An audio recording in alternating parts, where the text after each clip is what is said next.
Epidemiology, ठीक है। अब हमारा जो नेक्स्ट टॉपिक है ये है एपिडेमियोलॉजी के बारे में। तो एपिडेमियोलॉजी का क्या मतलब होता है? एपिडेमियोलॉजी रिलेट करता है डिसीज कंडीशन से। डिसीज कंडीशन की ऑल ओवर स्टडी करना, मतलब कि डिसीज कोई भी आप ले लो, उसका डेफिनेशन क्या हो जाएगा, ठीक है। वो कहाँ से आई है, उसका मोड ऑफ ट्रांसमिशन क्या है, किसी पेड़ से होती है, पौधे से होती है, जानवर से होती है, उसका वेक्टर कौन उसको कैरी करके लेके आ रहा है, किस पर्सन में फैल रही है, फिर उसके साइन एंड सिम्टम्स क्या देखने को मिल रहे हैं और उसका डायग्नोसिस हम कैसे करते हैं, उसके बाद में आपका उसको सुधारने के लिए रोल क्या क्या प्ले कर सकते हो आप एज अ फार्मासिस्ट। तो ये सारी बातें हम लोग पढ़ते हैं एपिडेमियोलॉजी के अंदर में। एपिडेमियोलॉजी जो है हमारी कम्युनिटी हेल्थ के अंदर बहुत ही एक अच्छा वाइड स्प्रेड सब्जेक्ट है, ठीक है। तो एपिडेमियोलॉजी की जो डेफिनेशंस है वो हम अकॉर्डिंग टू 3 साइंटिस्ट के अकॉर्डिंग पढ़ने वाले हैं, जिसमें फर्स्ट है अकॉर्डिंग टू पार्किन, जिन्होंने 1873 में डेफिनेशन दी थी। तो फर्स्ट डेफिनेशन हम देख रहे हैं, branch of medical science which treats epidemics, ठीक है। अब एपिडेमिक्स के बारे में अगर हम देखें तो ऐसी चीज जो कि क्या है, अचानक से आउटब्रेक हुई और उस पर्टिकुलर एरिया में रह गई, उसको कहते हैं हम लोग एपिडेमिक। तो इसके बारे में स्टडी करना, उसको कहते हैं हम लोग एपिडेमियोलॉजी, ठीक है। अकॉर्डिंग टू फ्रॉस्ट 1927 में इन्होंने डेफिनेशन दी थी, जिसके अकॉर्डिंग क्या बता रहे हैं, science of mass phenomena of infectious disease, मतलब कि हम क्या कर रहे हैं, एक बड़े अमाउंट में, एक बड़े पॉपुलेशन के ऊपर उस डिसीज कंडीशन के ऊपर स्टडी कर रहे हैं, पढ़ रहे हैं कि एक पर्सन को वो डिसीज कंडीशन होती है तो उसको कितना टाइम लगता है और एक वाइल्ड पॉपुलेशन में फैलने में कितना टाइम लगता है, ठीक है।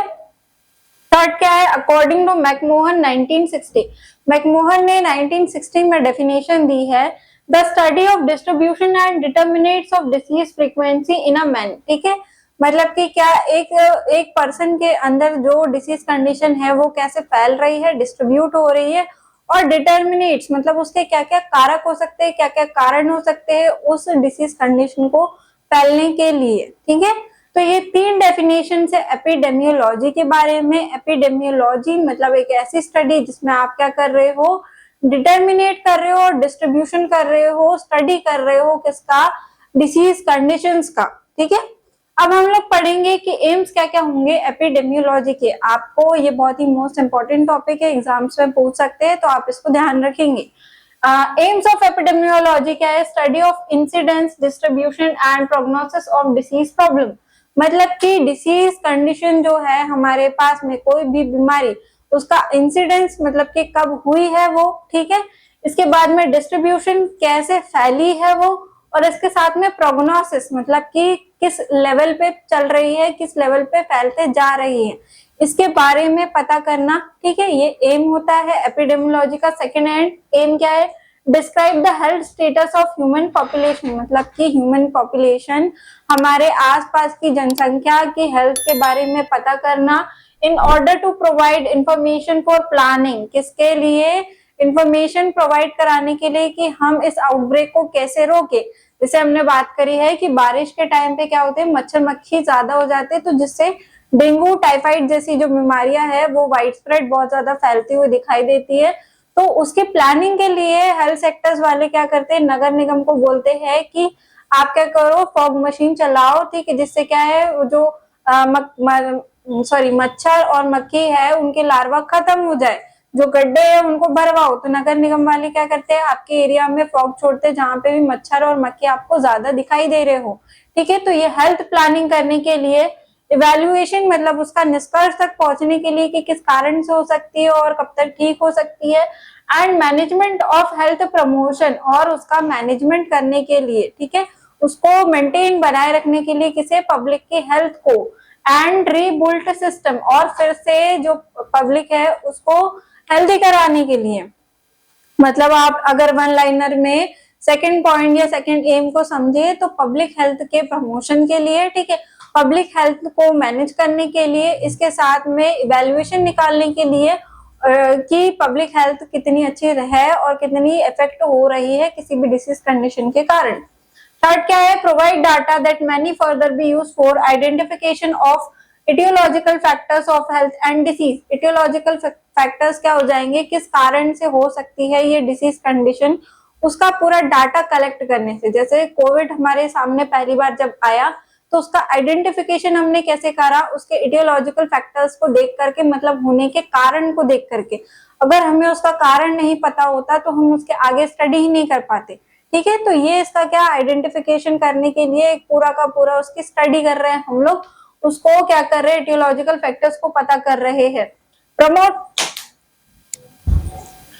Promote the use of epidemiological concept. अब क्या करना है, एपिडेमियोलॉजिकल कॉन्सेप्ट जो जो है उनका प्रमोशन करना, मतलब उसके बारे में वाइड स्प्रेड लोगों को बताना, जनसंख्या को बताना। जो हम हेल्थ कैंप चलाते हैं, है ना, हर एक सेक्टर के लोग जो है, हेल्थ सेक्टर के लोग वो हेल्थ कैंप चलाते हैं, चाहे नर्सिंग सेक्टर से हो, चाहे मेडिकल मतलब डॉक्टर सेक्टर से हो, उसमें बीएमएस बीएचएमएस के डॉक्टर्स हो, या तो फिर हमारे एमबीबीएस के डॉक्टर्स हो, या तो हमारे फार्मासिस्ट हो। तो ये क्या करते हैं, हेल्थ कैंप चलाते हैं। अब हेल्थ कैंप में, चेकअप्स में हम लोग क्या करते हैं, मेनली ऐसे ही किसी पर्टिकुलर गांव को या एक छोटे से एरिया को ढूंढ करके वहां पे कैंप लगाते हैं और पता करते हैं कि वहां पे कौन सी ज्यादा डिसीज कंडीशंस अराइज हो रही है। या तो फिर हम लोग क्या करते हैं, कम्युनिटी में सर्वे करते हैं जा करके और पता करते हैं कि इस पर्टिकुलर एरिया में कहीं किसी को सर्दी खांसी जुकाम या कौन सी ऐसी बीमारी है जो कि आपको फैलते हुए दिखाई दे रही है। तो इसके बारे में इंफॉर्मेशन पहुंचाने का काम करना है, क्या है, एपिडेमियोलॉजी, ठीक है। तो ये 3-4 एम्स है आपके एपिडेमियोलॉजी की स्टडी करने के। अब एप्लीकेशन किन किन सेक्टर्स में आप कर सकते हैं एपिडेमियोलॉजी का, ठीक है। तो आप एप्लीकेशन कर सकते हो to study history of disease, मतलब कि कोई भी हिस्ट्री कलेक्ट करने के लिए कि डिसीज कंडीशन कहाँ से स्टार्ट हुई थी। अभी जैसे आपको पता है कि बीमारियों के बारे में, है ना, आपको पल्स पोलियो के बारे में पता है, पोलियो से कौन सी डिसीज कंडीशन हो सकती है उसके बारे में पता है, आपको बच्चों को पोलियो क्यों पिलाना है इसके बारे में पता है, इम्यूनाइजेशन शेड्यूल के बारे में पता है कि हम क्या कर सकते हैं, कुछ डिसीज कंडीशन है जिनकी हम वैक्सीन अगर प्रोवाइड कराए बच्चों को तो आगे चल के उनको ये डिसीज कंडीशन बिल्कुल भी नहीं होगी या होने के चांसेस क्या है 50% कम हो जाएंगे। तो ये कैसे पता चला, क्योंकि हमें एपिडेमियोलॉजी पता है, किसी भी डिसीज कंडीशन की उसकी स्टडी पता है, उसका कॉज पता है और उसके ट्रीटमेंट के लिए हमें क्या स्टेप्स उठाने वो भी पता है। तो ये कैसे पता चला, क्योंकि हमने स्टडी करी, एपिडेमियोलॉजी पढ़ा, ठीक है।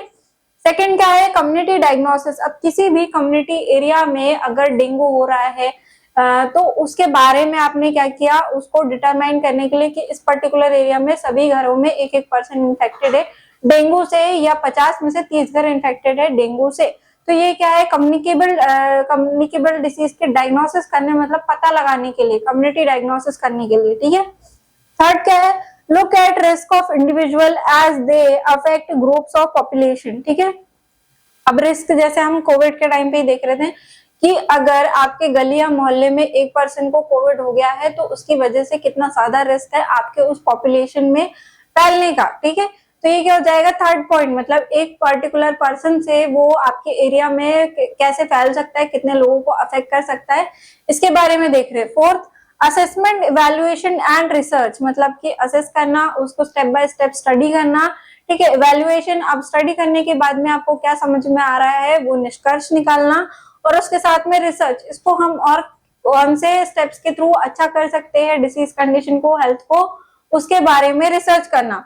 फिफ्थ क्या हो जाएगा, कंप्लीटिंग द क्लिनिकल पिक्चर। अब क्लिनिकल कंप्लीट पिक्चर बनाने के लिए, ठीक है, क्लिनिकल पिक्चर मतलब आपने क्या करो, हिस्ट्री लो, हिस्ट्री कलेक्शन करो पेशेंट की, उसके बाद में कौन से सिम्टम्स आए, अभी तुरंत में आपने क्या मेडिकेशन चलाई है, ठीक है, इसका डायग्नोसिस क्या निकल के आ रहा है, ठीक है, टेस्ट क्या क्या आपने प्रिस्क्राइब करे थे। तो ये क्या होती है, कंप्लीट पिक्चर, जब से आपने पेशेंट को अटेंड किया से लेकर के आपका पेशेंट एक हेल्दी होकर के चला गया, तो उस पूरे ड्यूरेशन में आपने पेशेंट पे क्या क्या एप्लीकेशन किया, ये होगा आपका क्लिनिकल पिक्चर, ठीक है। तो ये एप्लीकेशन भी होता है एपिडेमियोलॉजी का। सिक्स क्या है, आइडेंटिफिकेशन ऑफ सिंड्रोम्स। अब आपको क्या क्या उसके अंदर साइन एंड सिम्टम्स दिखाई दे रहे हैं और आपने उस सिंड्रोम को कैसे पहचाना, तो इसमें भी अप्लाई कर सकते हैं हम एपिडेमियोलॉजी का। मतलब एपिडेमियोलॉजी जो है आपके पूरे मेडिकल सेक्टर में वाइस वर्स फैली हुई है, ठीक है। इसके बाद में हम लोग देखेंगे एपिडेमियोलॉजी रिलेटेड टर्म्स। इसमें बहुत सारे जो टर्म्स है ये हमने कोविड की वजह से सीख लिया है, पर फिर भी अगर आपको एग्जाम में ऐसा कोई टर्म आता है, ऑब्जेक्टिव में आता है या तो फिर फिल इन द ब्लैंक्स में आता है, किसी भी रूप में आता है, तो आपको ये याद रखना है, ये टर्म्स कॉम्पिटिटिव एग्जाम में भी पूछे जाते हैं, ठीक है। तो फर्स्ट क्या है एपिडेमिक। एपिडेमिक का मतलब क्या है, it refers to an increase often sudden in number of cases a disease above what is normally expected in that population in that area। मतलब कि एक पर्टिकुलर एरिया में एक पर्टिकुलर टाइम पे किसी भी डिसीज कंडीशन का अराइज होना, ठीक है। आपको पता चल गया है कि खराब पानी होने की वजह से या खराब मौसम होने की वजह से उस एरिया में मतलब मान लो कि एक पर्टिकुलर छोटा सा एरिया है, आपका शहर है या आपका गांव है या आपका हॉस्टल ही ले लो, ठीक है। आपके हॉस्टल में रहते हो, आप हॉस्टल ले लिया आपने।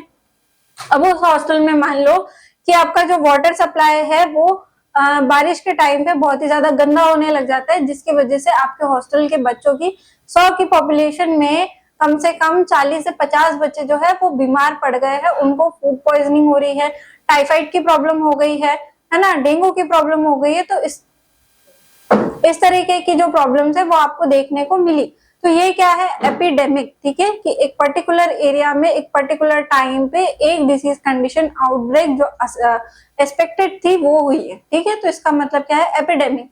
अब इसके बाद में बात करेंगे हम लोग पैंडेमिक की। तो पैंडेमिक वर्ड से हम लोग बहुत ज्यादा फेमिलियर है, हमें सभी को पता है कि पैंडेमिक क्या होता है, ठीक है। तो इसका डेफिनेशन क्या है, it is disease outbreak that spreads across countries. मतलब कि एक कंट्री से लेकर के बहुत सारी कंट्रीज में क्या है इसी डिसीज कंडीशन से लोग परेशान हैं। जैसे कि अभी रिसेंट में कोरोना कोविड से परेशान हुए थे सभी लोग, सभी कंट्रीज में डिसीज फैल गई थी वाइड स्प्रेड, जितने हमारे 7 कॉन्टिनेंट्स है हर जगह ये डिसीज कंडीशन थी, क्योंकि वहां पे क्या है पीपल ट्रैवल करते रहते हैं, ठीक है। इसके बाद में क्या है एंडेमिक, अ डिसीज और infection constantly maintained at a baseline level in a geographic area without external input. मतलब कि एक डिसीज कंडीशन जिसको आप कंट्रोल कर सकते हो, ठीक है, मेडिकेशन के थ्रू एक पर्टिकुलर ज्योग्राफिकल एरिया में, जैसे कि आपका गांव हो गया, शहर हो गया, आपको पता है यहाँ पे ये डिसीज कंडीशन हुई है और ये डिसीज कंडीशन आपके गांव या शहर से बाहर नहीं जाएगी, उसी एरिया में रहेगी, उसको हम लोग क्या बोलते हैं एंडेमिक, ठीक है। मतलब एक पर्टिकुलर एरिया में ज्योग्राफिकल एरिया में वो डिसीज कंडीशन एंड हो गई, इसे हम समझ सकते हैं, ठीक है, एंडेमिक हो जाएगा। मोड ऑफ ट्रांसमिशन क्या है, it refers how to an infectious agent pathogen can be transferred from one to another. मतलब कि एक पैथोजन जो है वो कैसे क्या कर रहा है, डिसीज को एक जगह से दूसरी जगह तक पहुंचाने का काम कर रहा है, ठीक है।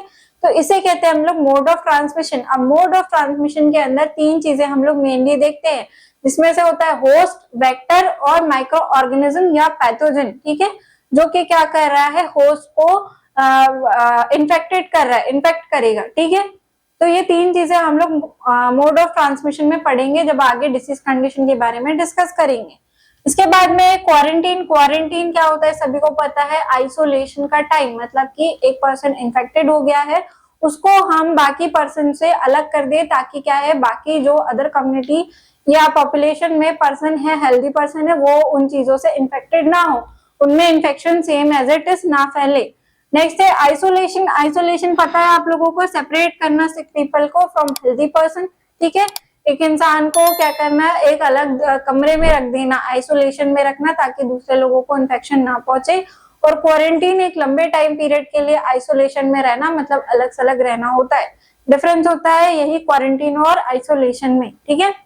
इंक्यूबेशन पीरियड क्या है, it is time from infection to illness onset. मतलब कि इन्फेक्शन आपके अंदर आया, आपके बॉडी के अंदर आया और आप बीमार होना स्टार्ट हुए, उस टाइम ड्यूरेशन को हम लोग बोलते हैं इंक्यूबेशन पीरियड, ठीक है। इसके बाद में कॉन्टैक्ट ट्रेसिंग, जिसका मतलब है tracing people who have been exposed to disease. मतलब कि ऐसे पर्सन जो कि डिसीज कंडीशन से एक्सपोज हो चुके हैं, उनमें वो बैक्टीरिया वो वायरस फैल चुका है और उन्हीं के बारे में पता लगाना, ठीक है, इसको बोलते हैं हम लोग कॉन्टैक्ट ट्रेसिंग, ओके। नेक्स्ट क्या है आउटब्रेक। आउटब्रेक मतलब disease spread on a particular area और ग्रुप। अब कोई भी डिसीज कंडीशन, एक आपके घर के अंदर सभी को क्या है कफ कोल्ड हो गया है, मतलब आप क्या बोल सकते हो कि हमारे घर में कफ और कोल्ड का आउटब्रेक हो चुका है, ठीक है। तो ये आउटब्रेक का मतलब होता है। अब morbidity and mortality most commonly word use होते हैं हमारे मेडिकल साइंस में, मेडिकल सेक्टर में। मॉर्बिडिटी और मोर्टालिटी रेट निकालना। मॉर्बिडिटी और मोर्टालिटी क्या होती है, एक होता है डिसीज कंडीशन, दूसरा होता है डेथ रेट, ठीक है। तो मॉर्बिडिटी का क्या मतलब है? In the state in it is a state of having a specific illness और कंडीशन। मॉर्बिडिटी क्या हो जाएगी? आपकी डिसीज कंडीशन, ठीक है, कितने लोग किसी भी एक पर्टिकुलर डिसीज कंडीशन से इन्फेक्टेड है। मान लो एक हॉस्पिटल है, मल्टी स्पेशलिटी हॉस्पिटल है, ठीक है, तो उसमें आप एक सेक्टर में जाओगे जो कि है आपका नेफ्रॉन से रिलेटेड या किडनी से रिलेटेड सेक्टर। अब उसमें आप चेक करोगे कि आपका नेफ्राइटिस से कितने लोग परेशान है, यूटीआई से कितने लोग परेशान है, कितने लोग किडनी ट्रांसप्लांट कराना चाहते हैं।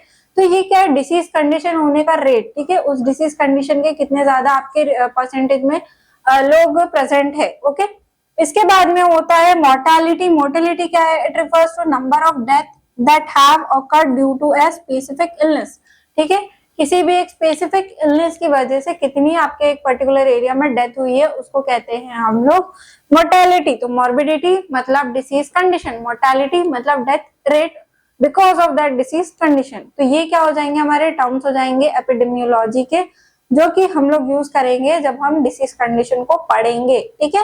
तो ये सारे टर्म्स आपको याद रखना बहुत ही इंपॉर्टेंट है अगर आप समझना चाहते हैं किसी भी डिसीज कंडीशन को कम्युनिटी हेल्थ नर्सिंग के कम्युनिटी में, तब ठीक है, सोशल फार्मेसी के अंदर। ओके, और एपिडेमियोलॉजी यहाँ पे स्टडी हो जाएगी किसकी? आपके डिसीज कंडीशन की।